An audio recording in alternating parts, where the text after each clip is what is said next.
Hi friend, কি অবস্থা সবার? তোমাদের জন্য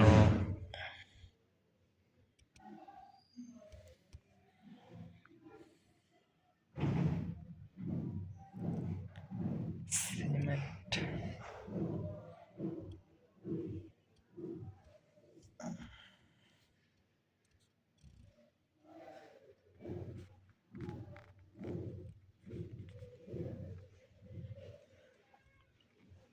এখানে কিন্তু কারেন্ট আছে, এখানে মাল্টিপ্লাগ। অবশ্যই নতুন নতুন ভিডিওতে চ্যানেলটি সাবস্ক্রাইব করে রাখো। আগামীতে ভালো কিছু উপহার দেব তোমাদের মাঝে। ধন্যবাদ, আল্লাহ হাফেজ।